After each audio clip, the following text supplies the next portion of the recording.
Radio Flange Goblin. Oh, I don't know what just happened there, but I appear to be sitting on a sponge and wearing long twirly tit attachments. Never mind, I shall press on. I'm a professional. I have teeth and hair and a face. Well, I have a face.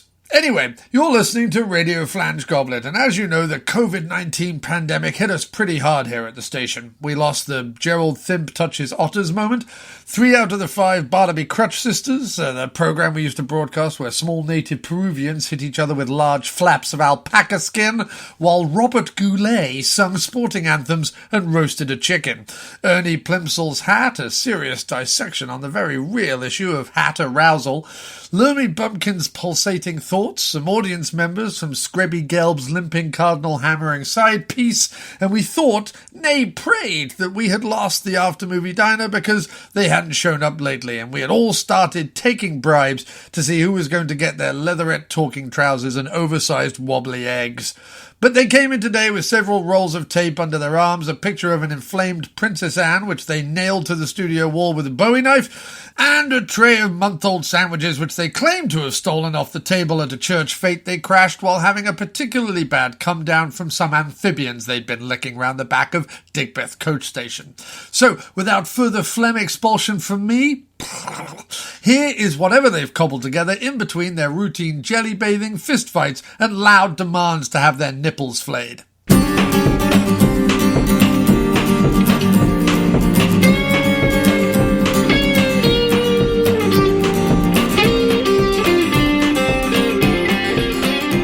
You're listening to the sweet sounds of the After Movie Diner. Support us at patreon.com/After Movie Diner. Or I'll punch you in the teats. Rate and review us on iTunes, Earthling. And now, here's your host, John Cross. That's right, I am John Cross, and this is a message about what you're about to listen to. So, we have not released a podcast in about a month, maybe slightly over a month, but that doesn't mean we hadn't recorded some. We had recorded a couple, actually, and what I kind of did was I sort of slammed those 2 podcasts together. I kind of took some of the fun bits out of the first one and some of the movie chat from the second one and put them together. However, during the second one, the internet kept crapping out. So you'll hear that at a certain point, the audio changes a bit because Jim swaps over to a phone. Then he swaps back to regular mics. Then I get frustrated. Then there'll be gaps and all sorts of things. So I've done my best. Listen, I've done my best. I have been in the sort of mood where I haven't necessarily wanted to edit or podcast or even watch movies. And it's been a weird thing. I moved to the countryside and I wanted to enjoy the countryside, and a lot of my kind of movie desires and podcasting desires they weren't kicking in. The motivation wasn't happening. I was enjoying just being outside and being amongst nature and finding my peace, as it were. Also, I had been doing a lot of music in 2020 and early 2021. And the music bug was still sort of there in the ether. I think creative people will understand what I mean, that your motivations and your impulses go up and down and in and out and all over the shop. And sometimes you're in the mood and sometimes you're not. And I've not been in the mood. And even though we've tried to record a couple of episodes, which you're going to hear the amalgam of coming up, I just haven't been in the mood. However, happy to report that more in the mood now as I'm editing this, and hopefully there will be new episodes of the After Movie Diner coming soon. Also, check out our social medias because we have good news and we have bad news. We do have bad news. So I'm sorry, we do have bad news, but I will leave that to the next episode or our social media platforms. If you follow us on Instagram or Twitter, you might be finding out the bad news before the next episode drops. But there will be another episode, so you will hear the news then. Anyway, I'm going to leave that teaser because let's get on with this episode. It's fun. It's enjoyable. It was recorded a couple of times over the last month or so, and I've slammed it together and tried to make a coherent episode out of it. You be the judge of how I did, and I don't really care. It just is what it is. But anyway, enjoy this episode and look forward to all new episodes coming soon. Hello and welcome to another episode of the After Movie Diner. I'm here with our regular co-host and wonderful bum face. It is Mr. Jim Wallace. How are you doing this week, sir? Yeah, I'm all right. I'm eating, so sorry about that. But then that's very on brand for the diner. We haven't done that for a while. Well, I usually do try and order something from a diner. Yeah. So, you know, to get that vibe. I feel like that if we don't at least have one episode every 10 episodes that involves your chewing, that the listeners just aren't happy. No, I feel like they need it. They require it. They don't want me to phone it in. No. You know what I mean? They don't want you to phone in the chewing. They want you to get right deep next to the microphone and chew that chicken burger with all strength, my friend. Yes. Yes. So I also feel that the gauntlet for these many weeks has been thrown down, that we have some form of shed-based content at the front of the show. So it has to be.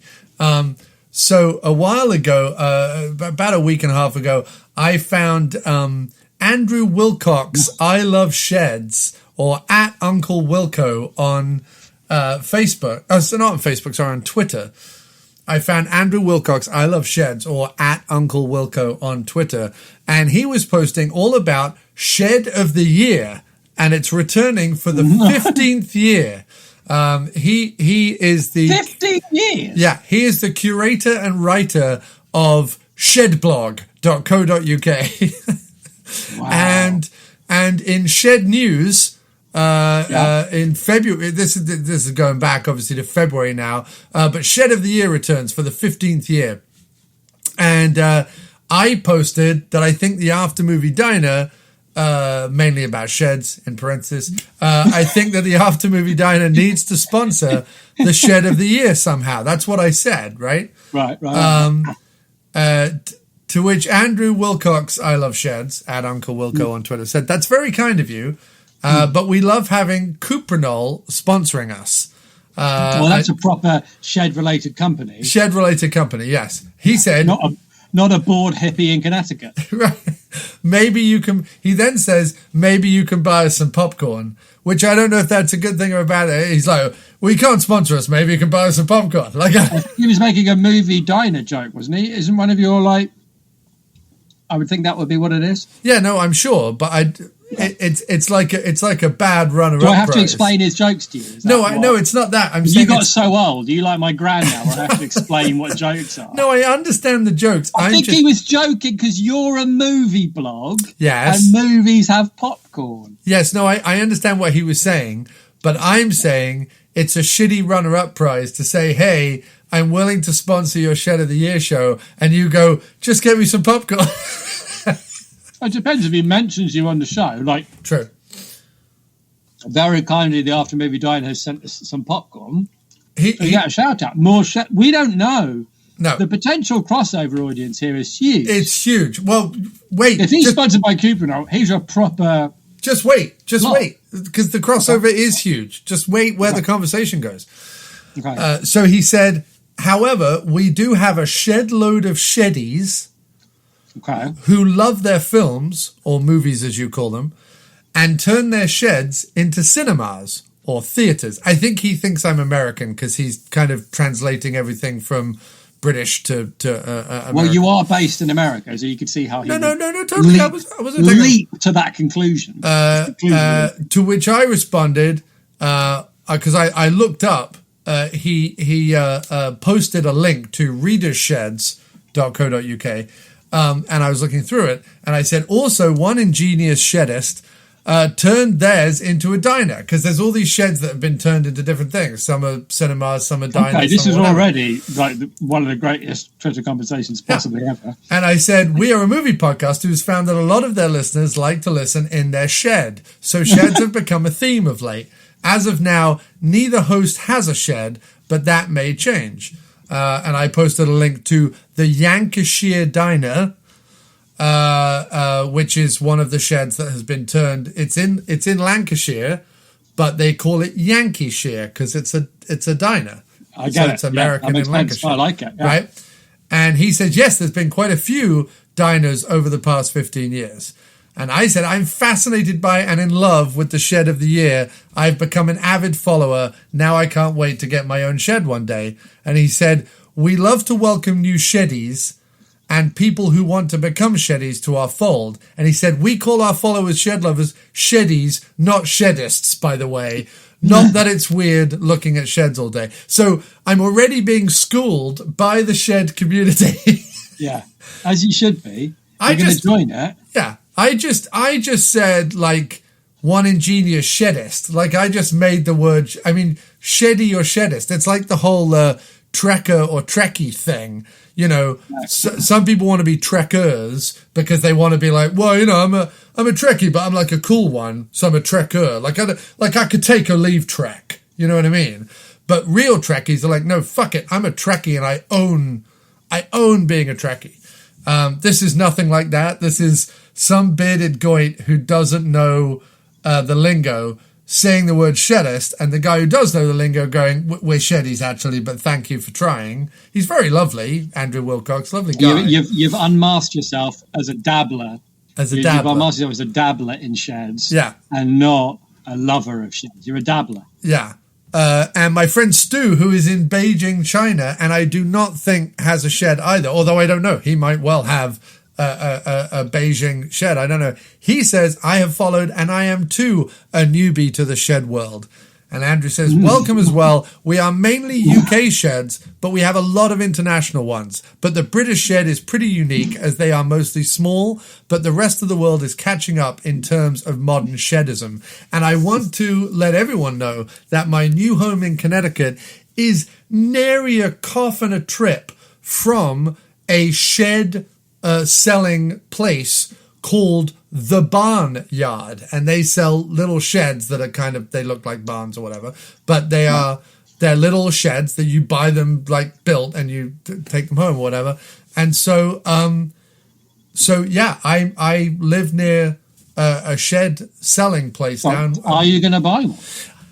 I can't buy one at this property because it's a rental property, and I think it would be rather weird to say to our landlords, by the way, I've just bought a shed. I think that would be, they'd probably be like, why, how long are you staying if you just bought a shed?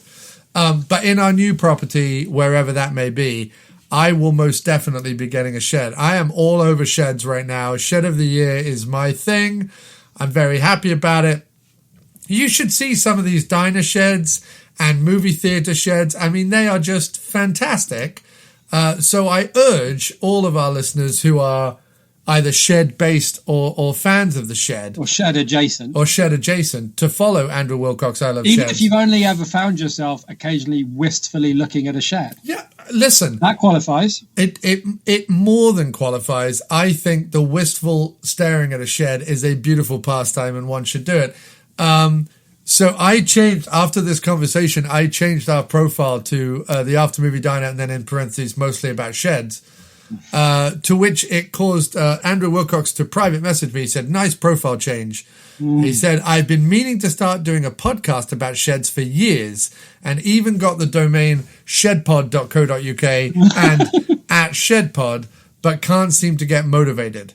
And I said, you should do that. Would be excellent. I could help point you in the right direction if needed. There seems to be lots of podcasts about people who write in their shed. So if you look up like shed podcasts, there's lots of podcasts of people who are like, hey, I podcast from my shed, or I write in my shed, or I watch movies in my shed. But there's not a lot of podcasts, none that I could find. About sheds. Then I told him all about the listener in Edinburgh who sends us an email about his shed, and it springboarded this whole shed conversation. And I did a whole range of podcast merch with phrases on it like, I listened to the After Movie Diner podcast in my shed, and if only this was a podcast about sheds. And then he said, I only found you as I starred the shed column in TweetDeck. Oh, he probably has a column in TweetDeck that is just looking for anyone who mentions the word shed. He said, he shed. What a slip of the tongue. What a wonderful. He shed. I know what it's like to be shed.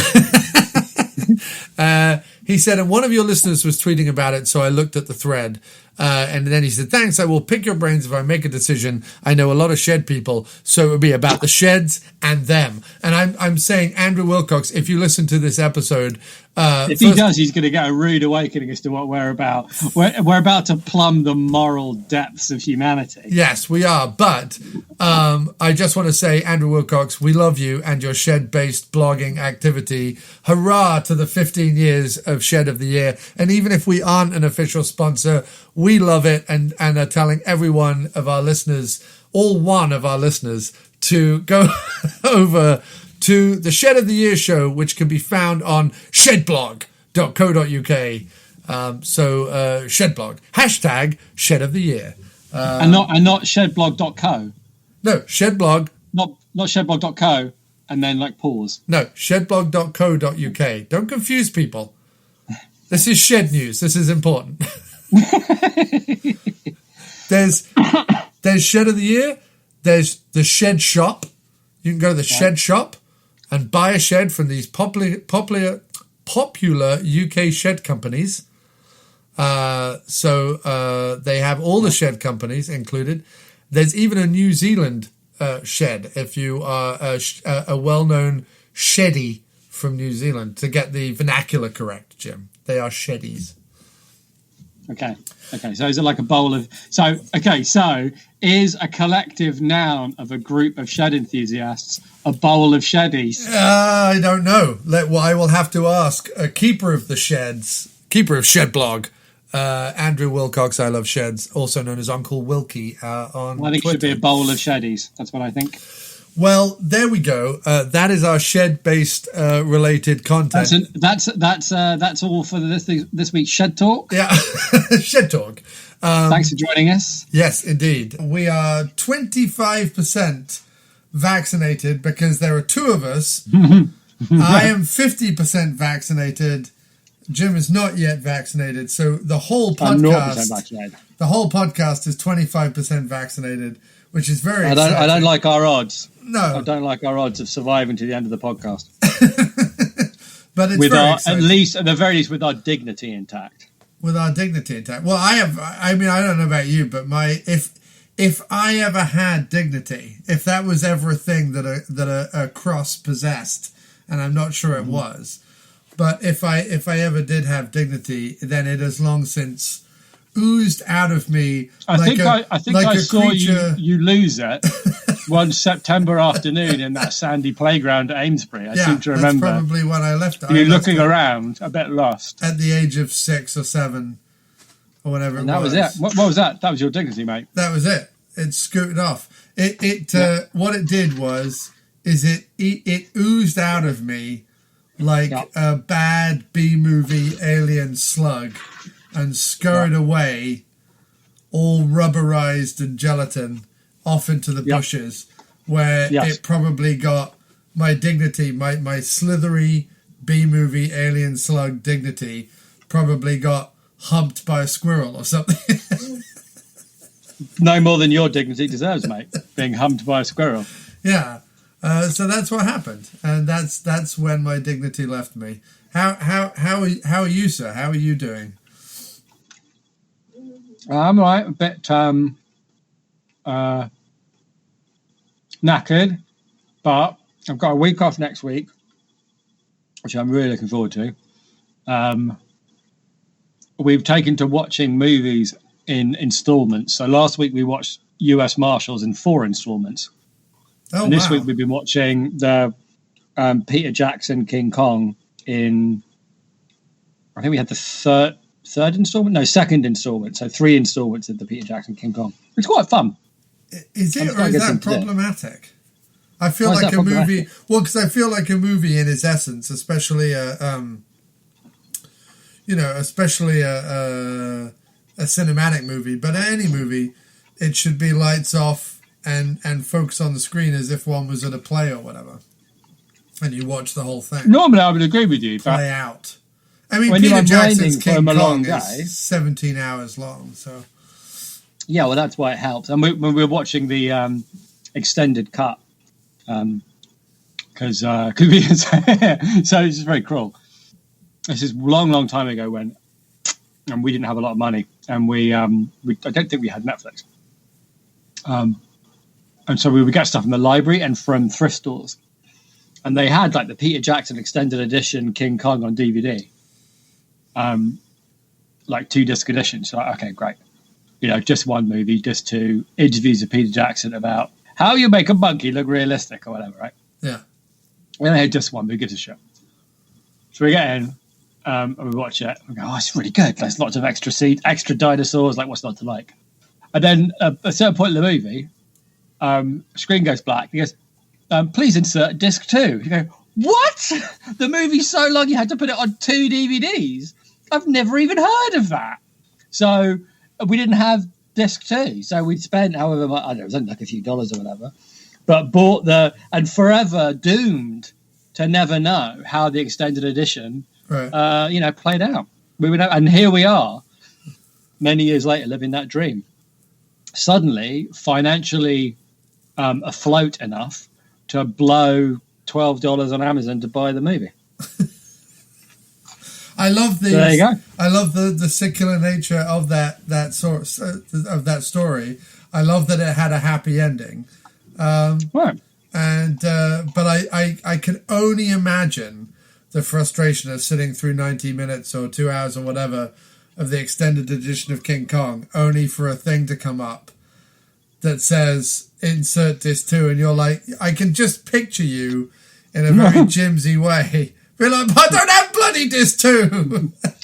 That may have happened, yeah. I can just imagine that. There may have been and a small shaking of my fist at the sky. Yeah, I would be absolutely... I wouldn't be able to shake that because I would feel like I had lost a limb or something. Like I would walk around with like people who lose limbs have like phantom limbs.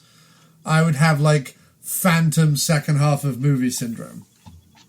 Well, I think I was still smoking at that point, so that made it easier. Yeah, you just went outside and had a couple of cigarettes. Went outside and smoked a cigarette. Yeah, had a rage fag. So, I as a follow up then, considering me and Mrs., I've been catching Kim up on the current Monsters universe or whatever they're calling it. King Kong, Skull Island, and Godzilla King of the Monsters. In order for us to watch Kong versus Godzilla, which we haven't watched yet before it goes off HBO, because it goes off HBO at the end of April. So we've been watching those movies. And first of all, have you seen any of those movies? I think you've seen the first Godzilla for certain, right? I saw the first Godzilla. That I saw. And didn't we see Godzilla King of the Monsters? You and me. We saw Godzilla. We covered it on the podcast. Yeah. Yeah. I've seen all of them except the new one. Godzilla I saw with jet lag, and I fell asleep during the incredibly climactic final fight. Right. But then me and Teresa, when we were down in Florida, and the place was saying, they had that private cinema. So I bought Godzilla specifically to watch in that private cinema, and it was amazing. I don't care what people say about that movie. I really, really like Godzilla. Me too. King Kong Skull Island, I was a bit disappointed. It was okay, but I find Hiddleston and what's her face. The casting in. Now I don't want to spend too long on this, but like, I rewatched them recently, and I like all 3 movies, but the human characters and the plot and the script for the human people is all rubbish. And the casting of Hiddleston and Captain Marvel lady, Brie Larson, it's just badly cast. It's just really badly cast. It's so badly cast that Hiddleston takes me out of the whole fact that it's meant to be set at the end of the 60s, early 70s. Because he's got like modern highlights and there's no attempt to make him look remotely like the 70s. At least with her, they've given her that sort of, 70s Farrah Fawcett hair or whatever, and her clothes are period enough that you kind of go, okay. But he's just wearing like a tight t-shirt and a pair of jeans. Like he could have walked out of a Gap ad.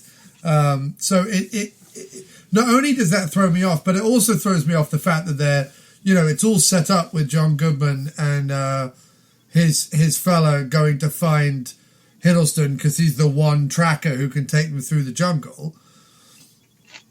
And they go find him in some bar in Asia somewhere. And you're like, Hiddleston doesn't look like some sort of war-torn, 5-day stubble, alcoholic, once was a great tracker guy. He looks like a guy in a Gap ad with blonde highlights and a tight t-shirt. I'm like, get rid of that. Like, they needed Ray Winston or someone who could do grizzled and someone who looked like he'd been in a fight. I would so have preferred.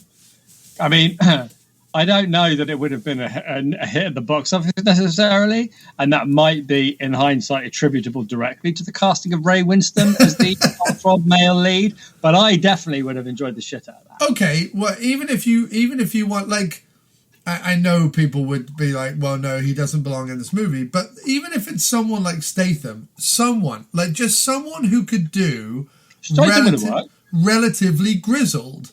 Like, all you need to be is relatively grizzled. And I'm sorry, Hiddleston, whether he's in the middle of the jungle helping Kong out, or whether he's, swanning about the Avengers private jet or whatever, he just looks like someone who should have a monocle at a cocktail party and be discussing evil and war or something. He just doesn't look like a grizzled British soldier at all. I just don't believe it for a second. So he stinks up the joint.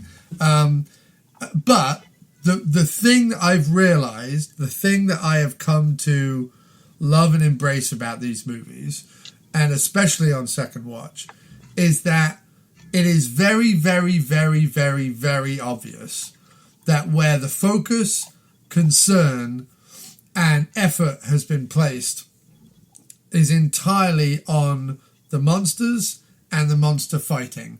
Because, and also in King Kong, the Kong Skull Island, the shots, like the director has some clear idea about how he wants to shoot like Kong and then Kong fighting stuff.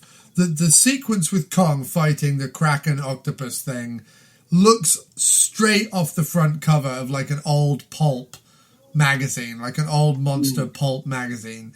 And the sequences in Godzilla King of the Monsters, with all the different monsters coming out of like the storms and in the water and like with slithery tentacles and big wings, and it's all done so beautifully and so well, but it's done in this perfect way where it's a cross between modern beautiful filmmaking with big widescreen lenses and booming sounds and well rendered monsters, coupled with a real desire to recreate the B movie and pulp feel that monster stories need to have. And for that, I genuinely applaud that trilogy.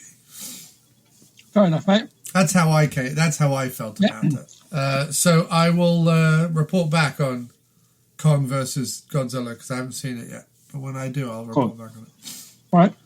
So, speaking of grizzled, and B movies. Speaking of grizzled B movies, discuss tonight's movie and things fighting other things. Right. Let us discuss Willy's Wonderland. And I also want to point out that this is a perfect follow-up to The Breach. It is, right? In the sense, and I was even thinking we could call it Cage It Be Good or Willis Be Bad?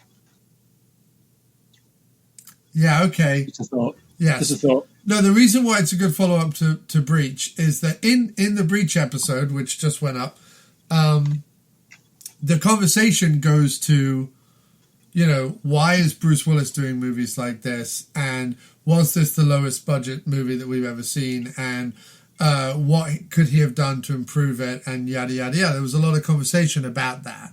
And and there's a lot of these actors who were once, big stars who if they want to maintain, if they don't want to go on and play, dads or principals of high schools or, mentors or whatever, if they want to continue being leading men, their only option is to, run to their VOD or B-movie hills and find someone who's just excited to have them in their movie. And there's a few of them. We've talked about Cusack doing it. We've talked about Willis doing it. We're going to talk about Cage tonight. And the Cage phenomenon versus the Willis phenomenon is a good counterpoint. And this is saying nothing about the movie Willy's Wonderland, which we can get into. But in terms of just the Cage scenario and how Cage has navigated leading man in the B world versus how Willis has navigated it, I think there is an interesting counterpoint discussion to be had, and that's what I'm most excited about. But first off the bat, tell everyone about Willy's Wonderland, and then follow it up with your initial thoughts on the film, sir. I give the room to you. All right, so the plot of Willy's Wonderland is Nic Cage, promotional consideration furnished by Chevy, drives up to a town, gets a flat tire. Yeah. While the guy's repairing the flat tire, he's told. Well, he gets a flat tire on one of those spiky things that the police. All right, we could do the thing where you interrupt me with needless detail. Well, it's not needless detail. That's important. No, because I'm getting to it later. You're making out like I've forgotten something important. Okay. But it's folded into the general way in which I'm choosing to develop the narrative. I'm just saying, for people who haven't watched the movie, if you just go, well, he gets a flat tire and someone's fixing it. Yeah, but what if I reveal what happened later at a more dramatically interesting point? Do you know what I mean? This is all about how you choose, right? Okay. To unpack the information. Okay. So he gets a flat tire. He gets taken to a garage. In the garage, he's told, "I can repair it, but you got to pay for it. By the way, we only take cash." Cage has got no cash, and he got a credit card, and the ATM machine is broken because there's no internet in the town. He says, "Don't worry," says the bloke. "If you're prepared to do a little bit of work, you can work it off in one night. I'll bring the car the next morning and you can be on your way." Cage agrees. So they go to this place, which looks to be like a sort of a Chuck E. Cheese kind of an affair, right? It's like a family restaurant. They're kind of specialized in kids' birthday parties. And the gimmick is there's like animatronic figures. There's like a weasel, a crocodile, a gorilla. People have compared it to the computer game Five Nights at Freddy's, which I am not aware of that computer game, but apparently it is a popular computer game where people do battle with animatronic animals at a Chuck E. Well, can we get to that back? Again, you're ruining the narrative here. You're jumping in with your plot revelations earlier. I'm gently unfolding the tablecloth. Anyone who's seen the poster and the trailer knows narrative knows right? what happens. But all right, carefully. And that in itself, while right, chewing your salad description, and arguing with me, carefully unveil the plot of Willy's Wonderland. I'm just saying, any description, any telling of the story, right, is in its own way a work of art, right? Well, I am telling a story. Yeah. That in itself is an art, right? Right. And at the moment, you are being Jeff Lynne to my George Harrison brainwashed. Right. Right. No one really gets that reference, but okay, yes. Because only you and me ever listen to that album. But carry on, yes. This place that Cage has to spend the night cleaning. Yeah, looks to be a kind of a kids' restaurant, animatronic figures. However, there's also like signs on the outside of the building that's like gateway to hell and child killer. And earlier, a teenage girl looked like she was trying to burn the place down. So the place is surrounded by a menace. And you come to find out that, in fact, the animatronic figures are alive. And basically the film is Nic Cage doing battle with these animatronic figures in the restaurant that he's been locked into. And that's the movie. So where was the carefully... that was it, mate. Carefully weaving in of important plot points. Oh, yeah, shit, right. I suppose we would get to that later, but... Yeah, no, we'll get to it later. It's fine. So, I mean, there's a little more than that. It transpires basically that he's not there by accident, is the point. Right, it transpires that he's not there by accident. But what did you think? Honestly, what did you think? Hang on. Okay. Hang on. I'm sorry. I can't do battle with you on everything. I'm so tired already. It's like a constant combat. First of all, Nic Cage doesn't say a word in the whole movie. Secondly, Nic Cage seems to have an obsession with a what do they call them? Energy drinks, like a fruit-based energy soda called Punch. That he, during his cleaning time in the Willy's Wonderland, he has his watch set to allow certain breaks. We never know how long they are, but certain breaks. About an hour, I would say. It seems like about an hour. Yeah, yes. But in each of those breaks, I mean, no, because he takes 7 or 8 breaks. If they were an hour long each, that would be longer than the night is. So. Well, no, he's there like when the sun goes down. It's on the sun comes up. I think 7 or 8 hours is about right. I don't think he takes 8 hours worth of breaks, dude. I think the breaks are like long enough. He takes 8 hours break, but he takes a break every hour, which means 8 breaks. He's there all night, which will be about 8 hours. Yeah, I don't know why. Oh, Jesus.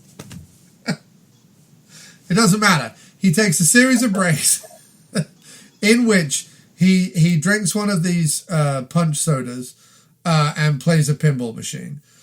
And initially you think nothing of it, but as the movie goes on and as mayhem is caused, the fact that he keeps to these breaks and the fact that, even once the animatronic things have come alive, he's still taking these breaks. It starts to add something intriguing and weird to his character that I can't say the movie ever completely answers, and I think that's the point. In addition to everything that's going on in the sort of Evil Dead 2 meets Meet the Feebles setup of Willy's Wonderland or Five Nights at Freddy's, although I've never heard of that computer game, but people keep referencing it online when they talk about this film. There is also a bunch of generic kids that you would find in any sort of horror slasher movie that show up to help the aforementioned girl that Jim mentioned burn the place down and get the janitor, which is what they call Nic Cage's character when referencing the movie, to try and get the janitor out of Willy's Wonderland and to burn it to the ground, which goes awry. And they're essentially there to provide cannon fodder and a little bit more kind of exploitation elements to the film outside of just Cage occasionally doing battle and lots of cleaning montages and so on. So there is some intrigue about the fact that Cage's character never speaks. There's some intrigue about there's a lot of theories online about the dog tags that are hanging from his window in the car. And there's lots of theories about why is it that he takes these meticulous breaks even when it actually doesn't make any sense because mayhem is going on, and isn't he meant to be there to stop the mayhem? So there's certainly some attempt by the script and the filmmakers to weave something into this that isn't just your normal B-movie rip-off of 80s horror type straight-to-video thing. In terms of my feelings on the movie, unless you want to go first with that, do you, Jim? No, mate, you crack on. On. So my feelings on the movie are exactly the opposite of Breach, in the sense that for all it's very similar to Breach in the sense that it rips off a lot of things, it's totally generic, and there's nothing in it that's particularly surprising except the aforementioned behavior of Cage and his rigorous routine of having to keep his breaks and having to go play the pinball machine. Outside of that, which is a bit unique to the movie, it's very generic and rips off tropes and things that you've seen before. However, it has a director, a lead actor, a cinematographer, an editor, and a sound engineer who genuinely cares about making it, a good-looking, well-directed, well-edited, interestingly shot B-movie.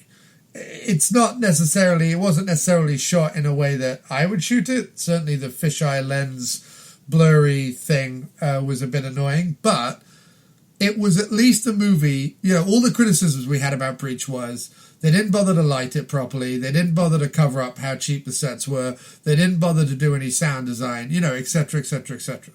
This was a movie that, for all its generic tropes and for all its attempts at bonkers fun and not quite getting there, mainly because we've seen a lot of this kind of stuff before, but also just because it didn't really have enough ideas to carry it through its 90-minute running time.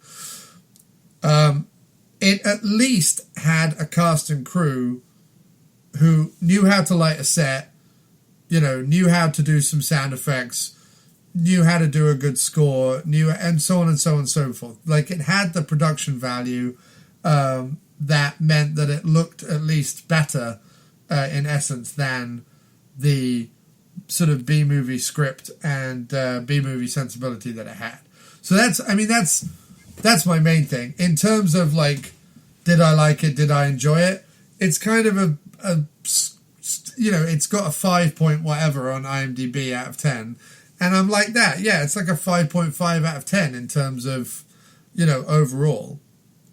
But where I would sing its praises is it does what it's meant to do properly. And if you were, there's a lot of people who say shit like, well, you have to do remakes because there's a new generation of horror fans out there, and how are they going to discover Evil Dead if you don't remake it, or how are they going to discover Dawn of the Dead if you don't remake it? And I fundamentally disagree with that. I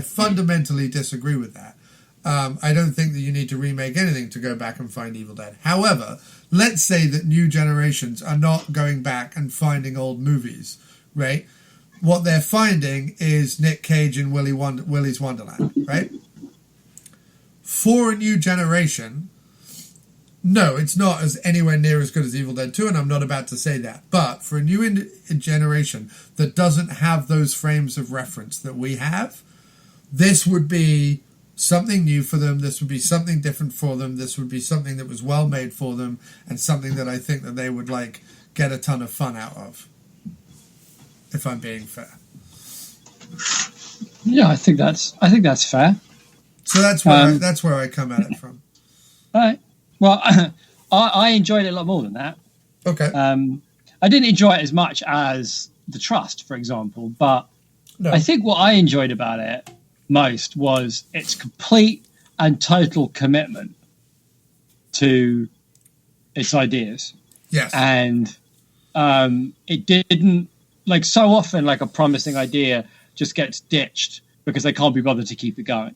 Right. So the first thing is they decide, you know what, Nic Cage is going to be a tough guy and he's not going to speak. Now, any other movie, that would have, like, at a certain point, he'd have to speak to a character and he'd go, you know what, we've made our point about him not speaking, and being a tough guy and whatnot. So we can just, like, get on with a normal movie. We can get on with our generic, he's locked in a place and he's fighting some demons thing. But instead, they absolutely commit to the idea that he doesn't say a word. Yes, like, it reaches the point where you think, you realise they're actually going to commit to this. He's not going to say a word for the whole movie. And then it stops being a thing. It's just his character. But to commit to... The other thing is, that I really, really loved about it, is it's a movie where Nic Cage... And I have my theories about what's going on here. But... and I think it's all to do with... my theories, I think it's all to do with promises. But that we can get to that. But it's a movie where Nic Cage is locked in a restaurant filled with demonic robots, but he's hired to clean the restaurant. And what I like about it is that he cleans the restaurant. Yeah. Like, throughout the movie. Do you know what I mean? It's not like Yeah, well, now we've got that bit out of the way where we've got our plot point of why he needs to be in the restaurant, and now he's just going to fight the robots. His main thing throughout the whole movie, his main motivation is to clean the restaurant, and all the robots do is get in the way of that. Yeah. Like he kills the robots, then just goes back to cleaning, and then like he spends ages cleaning the toilet. Then he gets ambushed by a gorilla, and they have a big punch up in the toilet. After he's killed the gorilla in a particularly gruesome / amusing way, after he's done, he cleans the toilet again. He cleans it all up, and every time he's killed something, he puts on a fresh T-shirt. And again, it's just total commitment to this idea. Same thing with the drink every hour or whatever it is. Again, like it's never made a plot point. It's never like at what point is he in the middle of a fight and the thing goes off, or like what if he runs out of punch, or do you know what I mean? It's never used as a vehicle for jeopardy. Do you know what I mean? Or except when like he leaves, or tension or anything. Except when he leaves the girl. But he leaves her. But again, all that does for me is it just underlines that his presence within the plot is like contingent on his life and how he's choosing to live it. He'll kill the robots because it's the right thing to do, and he's trying to clean the restaurant, and he can't do that if someone's trying to murder him, right? And that's about as far as it goes. He doesn't really seem to care that much. I think he cares about the dead people. I think it's interesting how he covers them at the end, and that does seem to like have a call back to the dog tags thing. But it's just all the way through the movie, and the fact that at no point do they try and disguise the fact that he's hitting rubber animatronic figures, right? They don't like double down on making them like, I don't know, CGI, or making them like that somehow the robots can change into being like flesh or bone or something more destructive. Do you know what I mean? Like I could see that happening in another movie where, right, for reasons that they can't be bothered to explain, in order to make the monsters more menacing and more a threat, that they would choose to momentarily turn their like friendly plastic things into something more malleable and hard and destructive. Instead, they're vaguely menacing to start with. They're like shabby rubber robots, but also in that kind of like vaguely menacing way that those things can be. And that's as menacing as they get, that kind of vague menace. So when Nic Cage is punching like a rubber alligator in the face, he is quite clearly punching a rubber alligator in the face. You know what I mean? And it's really, again, all the way through the movie, I just kept being blown away by how committed to their ideas they were. And I know what you mean about it being kind of a bit of a hodgepodge, but when you're making a B movie, like a proper B movie, it's always going to be a bit of a hodgepodge of influences and all the rest of it. Well, but what it is, you know what I mean? But sorry. No. What it is it's an elevator pitch, right? On one hand, which is Nic Cage beats up animatronic, murderous animals, right? Which if you told someone that in this present climate of Nic Cage doing a series of bizarre B movies, if you say that to someone, they know and who has seen some Nic Cage films in the last 15 years, they know exactly what they're in for, right? And that appeals to a certain audience.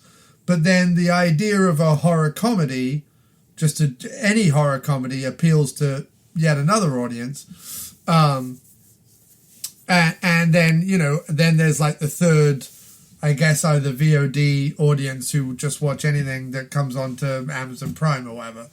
But in general, you've got a winner on your hands just from the concept alone, as long as you play out that concept. The elevator pitch, the get the bums in seats, is Nic Cage fighting, murderous animatronic animals, right? Or animatronic creatures in a Chuck E. Cheese type thing, right? That's your elevator pitch. That gets your bums on seats. And that's going to appeal to, our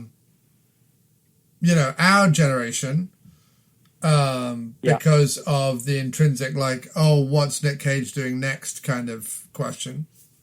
Right.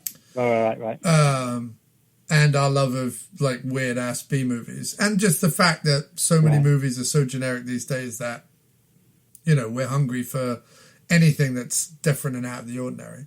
Yeah, also, right, I don't think it's not an obviously cynical cash grab. Right. Breach was.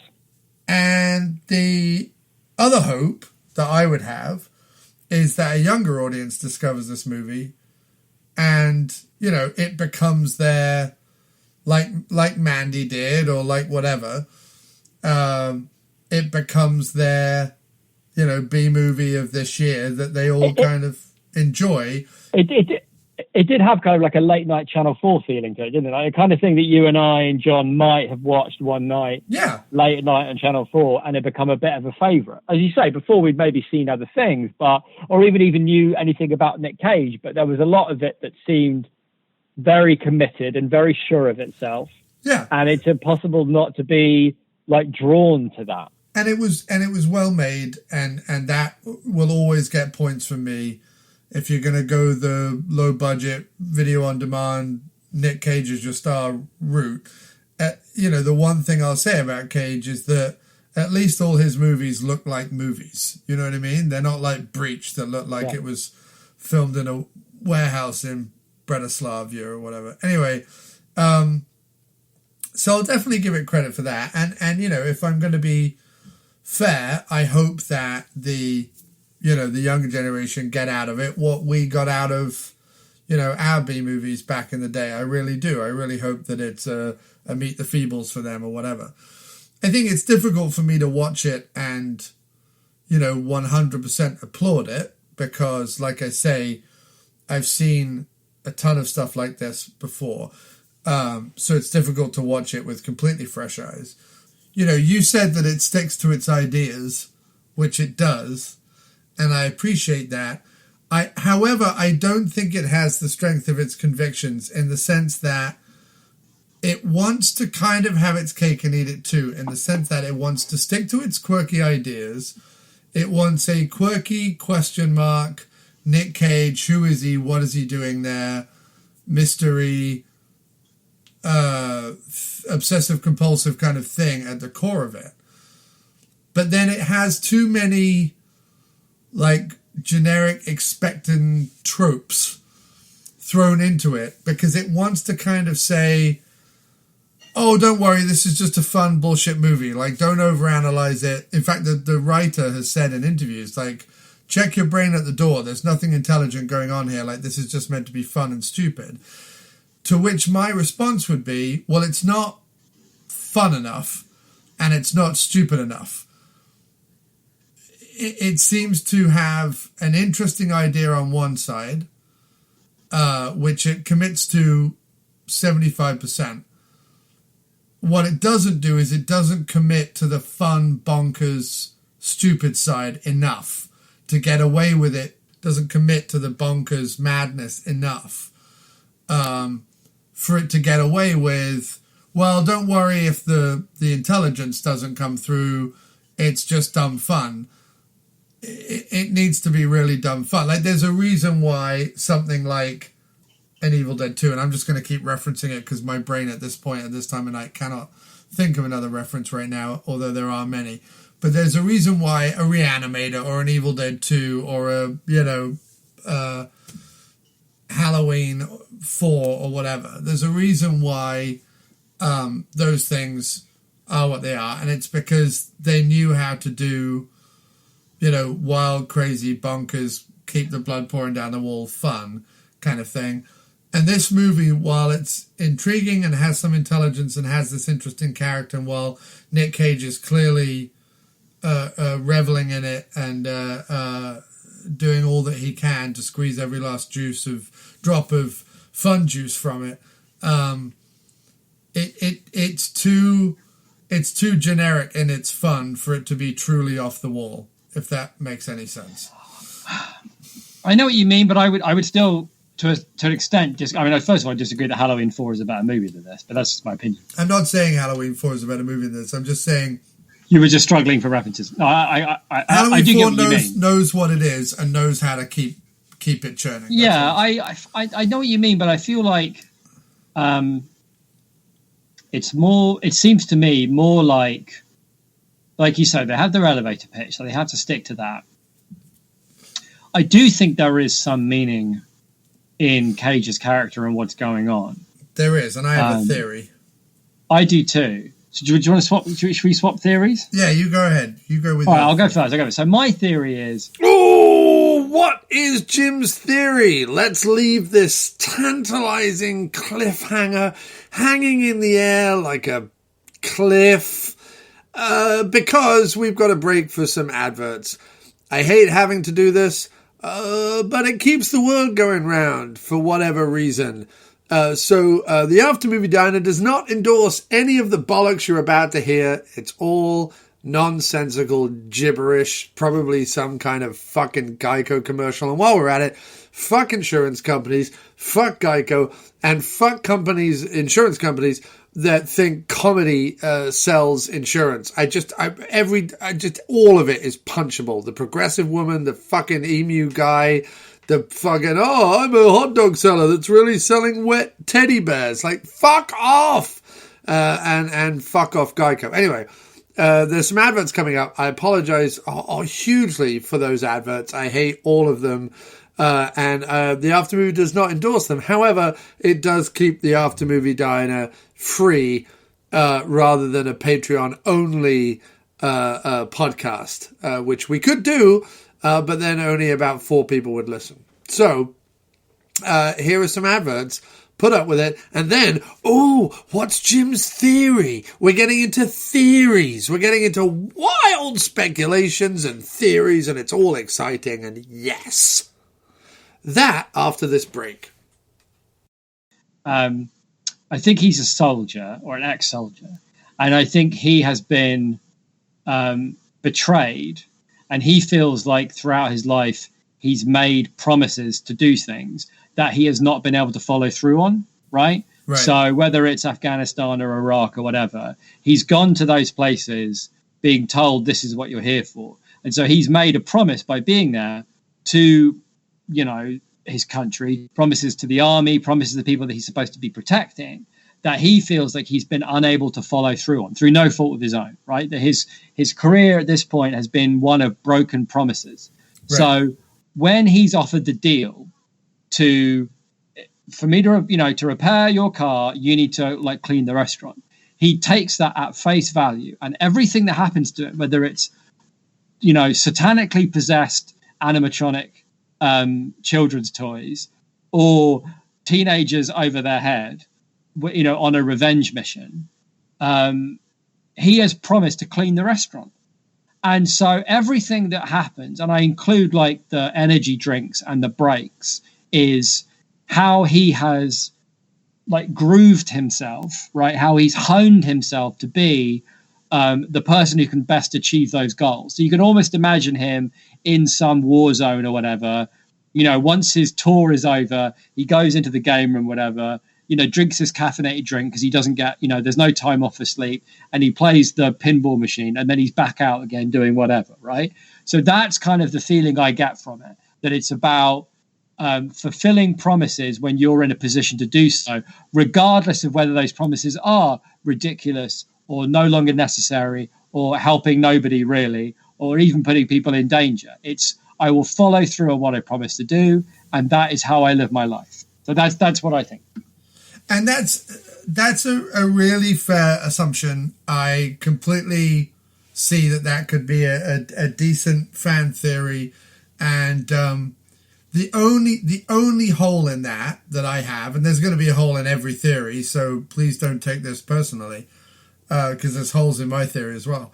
But the only hole in that I can see is that I don't believe, even if the soldier has PTSD, even if the soldier has obsessive compulsive disorder, I don't believe that a soldier would stand idly by while children were killed without doing anything.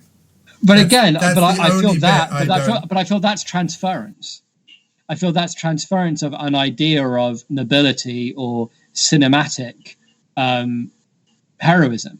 Whereas I think if he's served in places where he's maybe shot children, or he's seen children blown up by roadside bombs, or destroyed by drone strikes, or there's no knowing the horror that he's seen. Right. You know what I mean? So my argument is that he has decided that his life is, he will fulfill his promises regardless of the carnage or the mayhem or, all the reasons that that they pulled out of those places, right? That they pulled out of Iraq, that they're pulling out of Afghanistan, right? There's not as if there's not very good reasons for doing so, but the hole that it's left in his idea of how the world should work has meant that he will carry on regardless. And whatever he's seen in that restaurant, right, is presumably nothing compared to the things that he's seen in his life. But that would be my counter argument there. Yeah. Okay. And again, I'm willing to accept, like, it's definitely written in such a way that all theories are right and all theories are wrong. Yeah, for sure. Do you know for what sure. I mean? Yeah. Yeah, I agree. I would go with a very similar theory, except instead of being a soldier, he may have once been a soldier, like in his human life.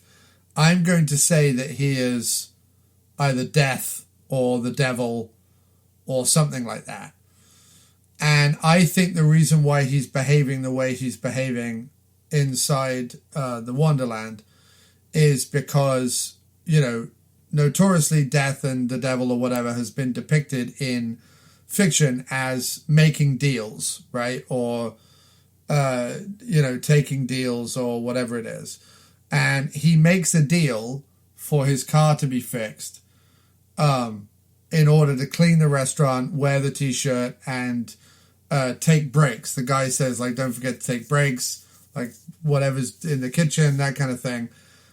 And I think that he is enacting the deal that he has made that night while collecting the souls of the people who have tricked him in the past by transubstantiating their souls through a black mass or a rite, a satanic rite or whatever, to because the bit that we didn't put in from the plot, by the way, is that the reason why the animatronic pets are evil is because years ago the place was owned by a serial killer who was utterly depraved, who hired other utterly depraved serial killers, and when the police were on their tail and coming to shut the place down, they did a satanic rite that substantiated their souls from their human bodies into these animatronic monsters. And the townspeople, realizing they couldn't do anything about it, have essentially been giving them a human sacrifice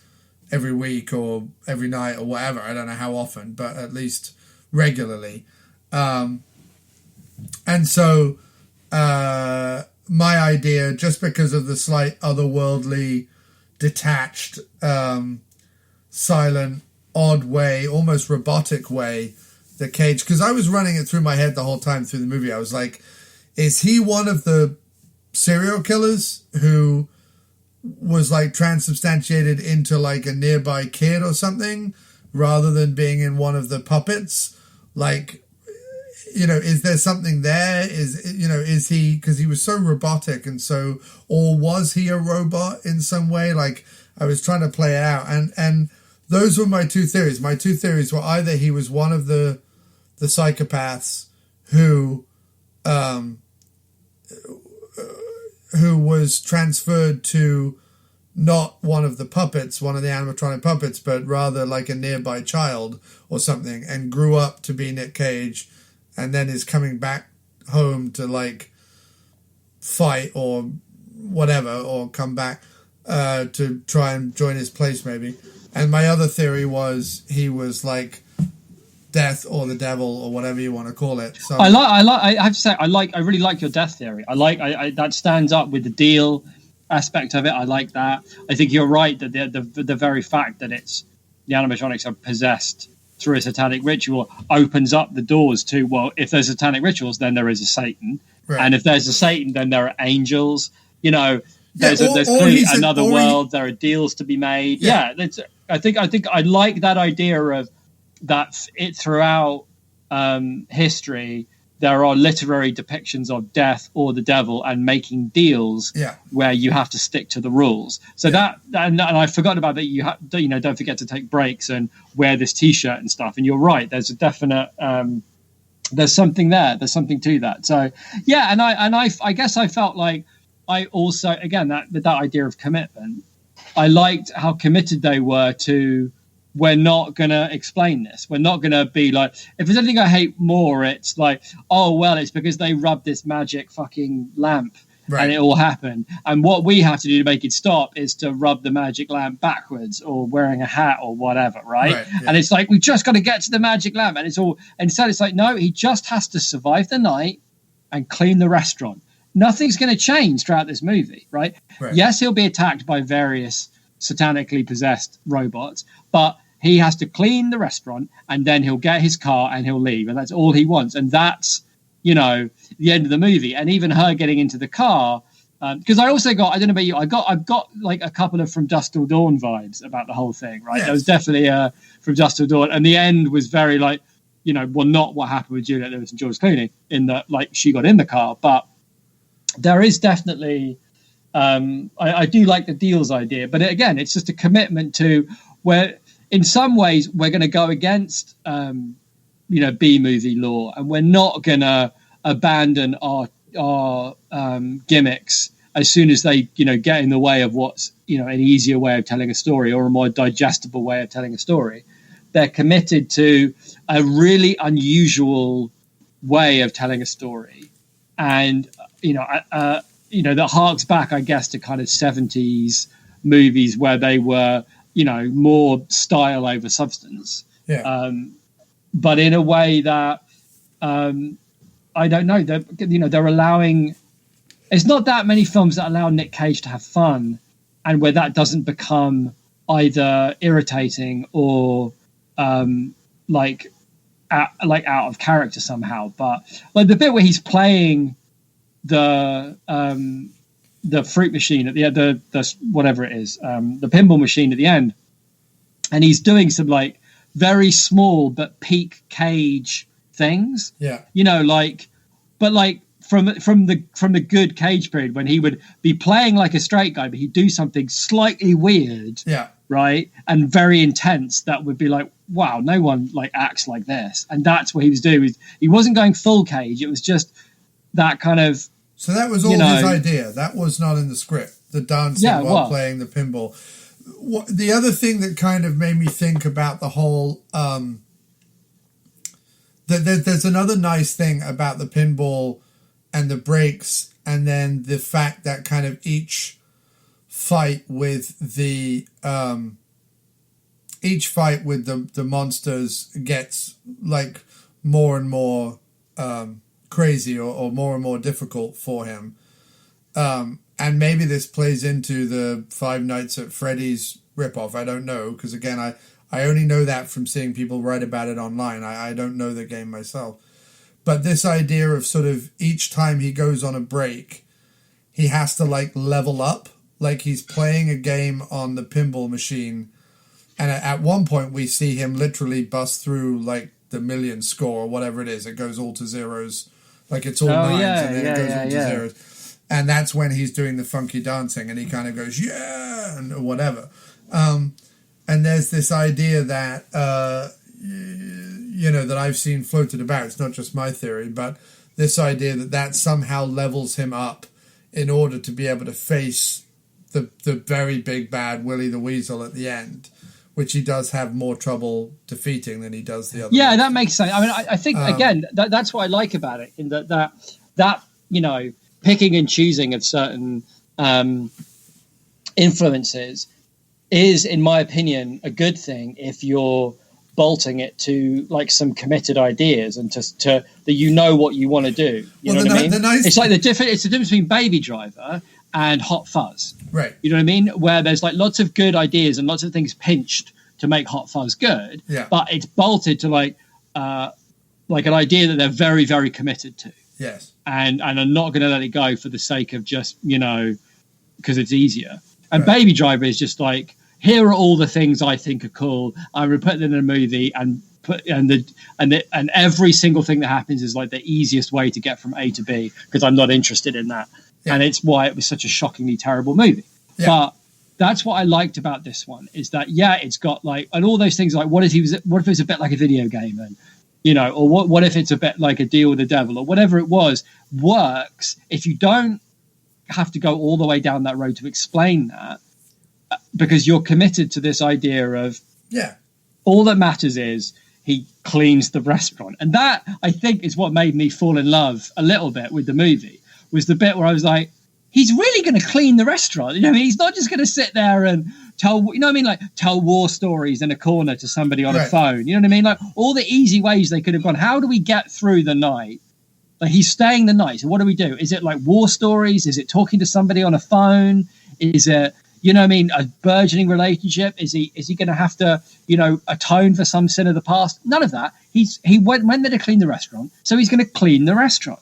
And I just kind of fell for it a bit when it had a montage of him really getting that place nice and clean and tidy. You know, I just thought that was brilliant. I think there was a part of your little there was a little bit. I'm not gonna OCD lie. nature where you're like, I'm finding it very pleasing. Yeah, that I'm seeing this place cleaned up. Yeah, like, I think there was a part of you that was very happy about that. I agree with you completely in principle. I think in practice, it was a little repetitive, a little slow in places, and like I've said before, a little generic. And I couldn't, you know, when I go into a Nic Cage film, especially a film where it's like Nic Cage fights, you know, animatronic monsters or whatever, you know, I kind of want it to be some sort of insanely magical experience. And this one wasn't. It was a really nice experience, and it certainly wasn't a negative experience, but it wasn't the levels of madness that I was hoping for. But can I very quickly though, because I think this is interesting, like take you back to your first point, which is the reason because I do agree with you, I don't disagree with that. But what I think is important is that I do think it's as bonkers and unhinged and strange and you know, and odd a movie as it can be with the budget that they had. You know what I mean? And I think that unlike Heist, like you're saying, unlike Heist, they took, not Heist, Breach. Unlike Breach, they took what they had and they took it as far as they could with the idea that they had and that commitment to that. And I agree, it wasn't as bonkers as it might have been. Just the idea itself suggests a certain otherworldly outlandishness, right? It has to work. But they don't have the money for that. They've clearly just got the money for some people and some suits. Like that's all they've got. They've got a restaurant. No, I understand what you're saying, and again, you know? I don't. You know. Anyway, that's that. You're not wrong. You're not wrong. If you're going to make that movie, you have to. If you're going to make that movie, you have to be committed either with resources or whatever to make it happen. I just feel from me watching it that anything where it was let down a bit like that, I could forgive because I felt like they were stretching what they had as far as they could. Yeah, I'll give it that. I will give it that. I think that the interesting conversation to be had a little bit here off the back of what we talked about with Bruce Willis and Breach. I think the interesting conversation and the segue that I'll put in here to start talking more about kind of Nic Cage and his role both as sort of a leading man in B movies, coupled with, in the case of this movie, he's also a producer on the film. Yeah. Some interesting facts about this movie. Okay. First of all, Nic Cage read the script, and one of the reasons why he's a producer on the script is that he was like, no, this is the script we're making. You're not going to come in here and change this for something else. This is the script we're making. The second decision that was Nic Cage's was because they had a line in the script at the very end when he's about to face off with Willy. There was a line for him to say that was meant to be akin to like Bruce Campbell saying, come get some or whatever, right? Just some generic line that we've heard a million times. And they did a few round robins of like trying to get the perfect line. And Nic Cage was just like, no, don't even bother. Like, we just do this movie where I don't say anything. Let me be a silent movie star. I just want to be a silent movie star, right? The third thing was Nic Cage really likes reptiles and amphibians.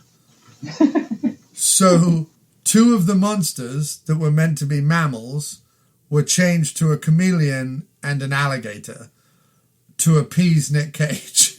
But it did work. I preferred those monsters. The chameleon was so weird, and I loved him punching the alligator. Right. So I'm all for Cage's instincts on this one. Cage was like, I have to get reptiles in here, so that's it. That's the only change he made to the script. That and removing his one line, because he's like, I don't need the one line. It's not a special enough line that it means anything. You know what I mean? Right. Yeah. Let me just be silent through the whole thing.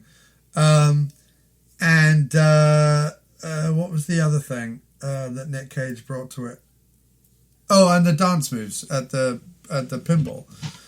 Yeah. And when you look at that, right, and when you look at the movies that he's done, and I'm not talking about all of them. I'm not talking about like schlock that he did with like Cusack about 10 years ago when Netflix was just looking for any old junk, stuff like Frozen Ground or whatever. I'm not really talking about stuff like that.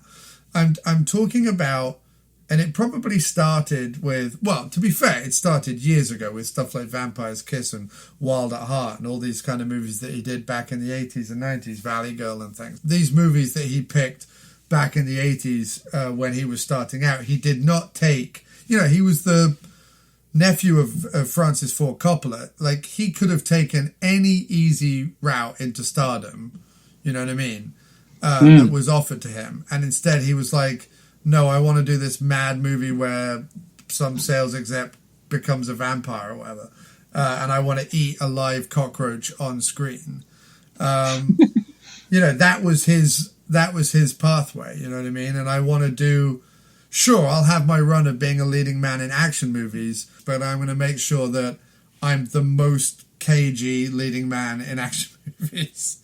Nic Cage has always been an interesting leading man, even when he's doing big blockbuster movies or whether... Yeah. I mean, that was part of his shtick, wasn't it? Like, that he stood out because he was always very slightly unusual, even when he was being straight, even in Con Air. And when you think of him as a leading man and you think of his like key roles, whether it's Con Air, whether it's Leaving Las Vegas, whether it's Vampire's Kiss or whatever, he's just always very interesting and magnetic on screen. And what he has done, unlike a Willis and unlike a Cusack, he's realized that to go into B movies, he's realized that to continue to be a leading man, he has to go into B movies. But right. He's also realized that if he's going to go into B movies, 4 out of every 5 B movies, he's going to make them what he wants to make them. He has found a way, an enviable way, to get across in a variety of weird and wonderful scripts. I mean, you look at Mum and Dad, Mandy, this, the bunch of like hitman movies he's made. There's one where he's like fighting animals in a zoo or something, or whatever. I don't know. There's a whole bunch recently, but he's done, and every third one or whatever gets some notice and gets some credibility or gets a fan base or gets something, and that keeps the engines of his career turning over. But what's interesting is he, has found this way to continue doing performances that interest him. And because he's such a deeply weird individual, any performance that's going to interest him, or any kind of script or idea or concept that's going to interest him, is invariably at some point going to interest, an audience. And he's enough of a charismatic and magnetic leading man to carry these ideas. I think my only problem is that I kind of, like I say, and I felt this way about Mandy, I definitely felt this way about Mum and Dad, which I wanted to be so much better than it was. And there's a few other Nic Cage movies that I feel this way about. I always go in wanting that, that Nic Cage frisson, that kind of bubbling madness, that whatever. And I don't mean the put on, over-engineered, ironic laugh at whatever. I'm talking about like when Cage has a genuinely weird idea and wants to see it through to the end. And I'm always looking for kind of the magic, right? And nowadays you only kind of get glimpses of it. It's sort of like, the best way to describe it is having seen Evil Dead 1, 2 and Army of Darkness, and having seen like Bubba Hotep, and having seen Bruce Campbell playing Autolycus, King of Thieves in Xena and Hercules. Every time Bruce Campbell did a B movie, every time he did a Assault on Dome 4 or Mind Warp or Moontrap or any of these movies, you wanted that Bruce Campbell. Do you know what I mean? You wanted that, like, oh, I'm going to get a one-liner and I'm going to get a crazy face and I'm going to get some mad stunts and I'm going to get this, right? And invariably, because, the movie didn't have the budget or didn't have the script or, Bruce wasn't feeling up to it or whatever, you didn't get that every time out the gate. You had to wait for a Bubba Hotep, or you had to wait for a role that he could really sink his teeth into. And I feel that kind of way with Cage, in that sense where you get it, you get little glimmers here and there, but it's only really every 8 years or whatever that he gets that role that really allows him to cage up the joint.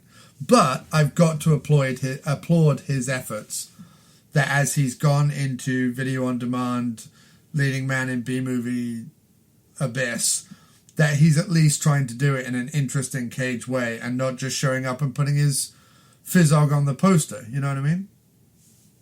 Yeah, I'd agree with all of that. I think that's fair. I mean, I think I've enjoyed a lot of Nic Cage B movies, but I do kind of feel the same way as you, that you don't always get the Nic Cage you want. Like, I wanted Ghost Rider to be better. Ghost Rider 2 is better.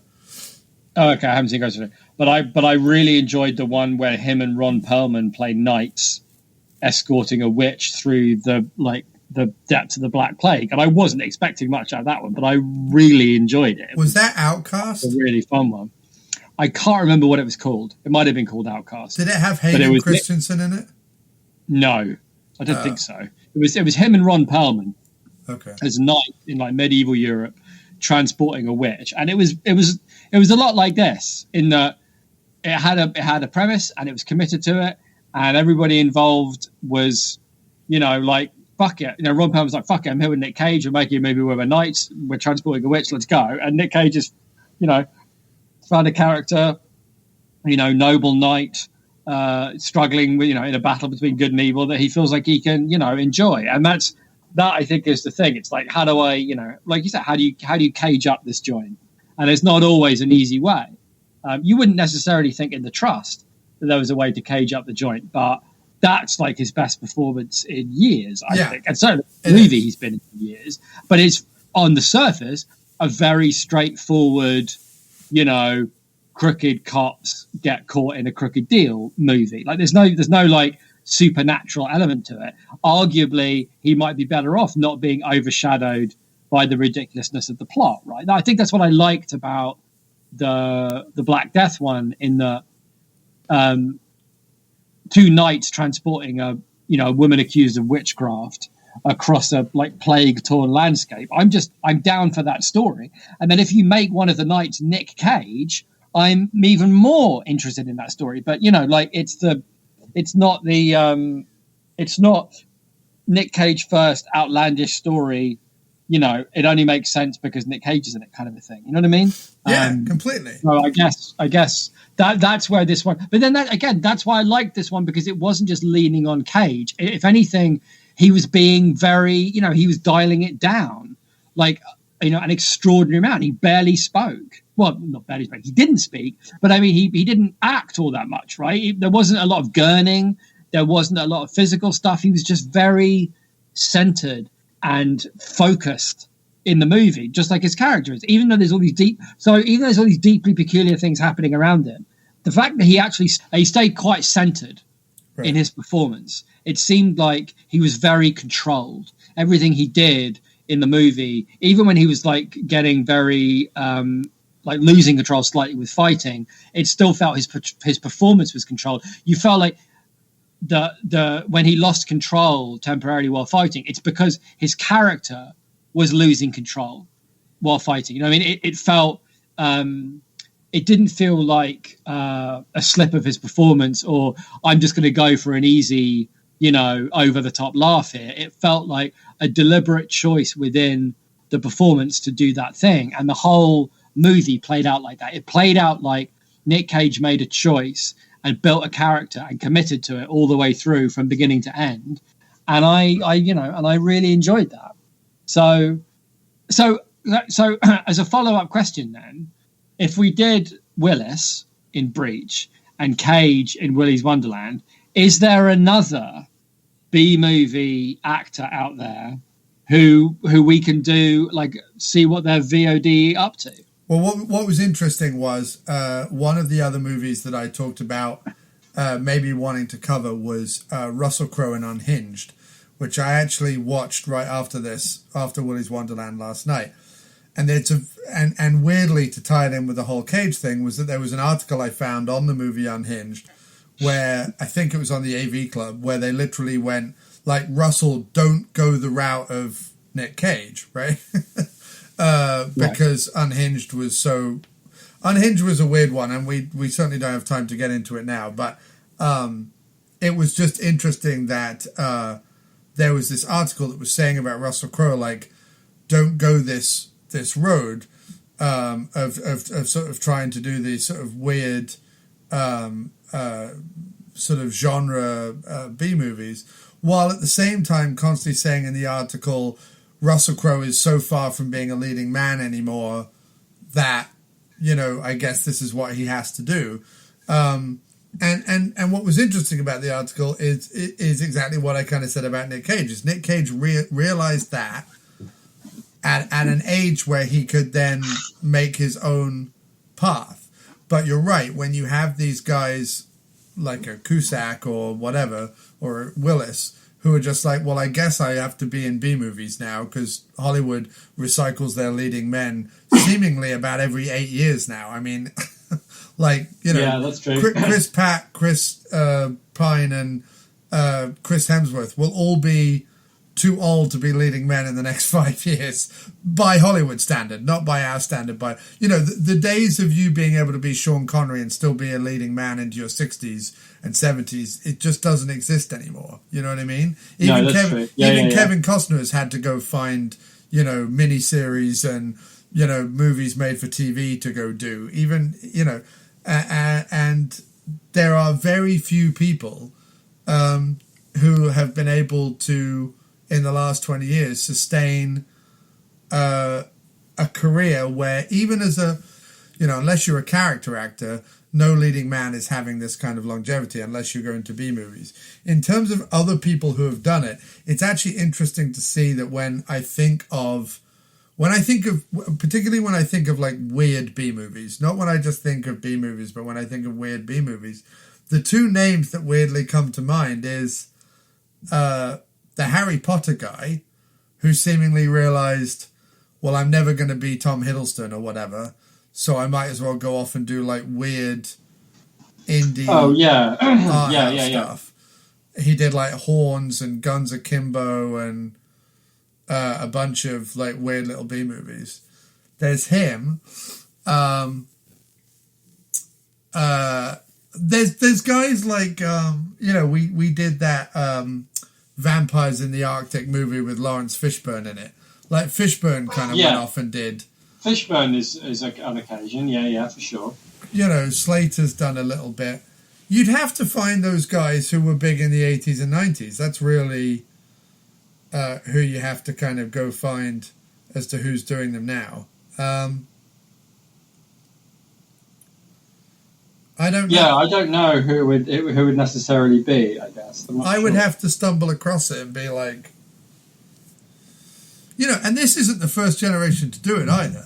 You saw people like Tom Berenger and stuff have to do it. Like they went from being that's true. Leading men in a couple of movies in Hollywood to then suddenly having to be, rubbery faced and weird in the Sniper 8 or whatever.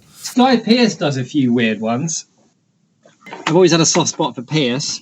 So there's no real way to end this podcast. So here's a track from my new album, Splang, which is available on Bandcamp, Spotify, Deezer, iTunes, Google, all the places. Splang! Here's a track. Splang! Enjoy. Splang!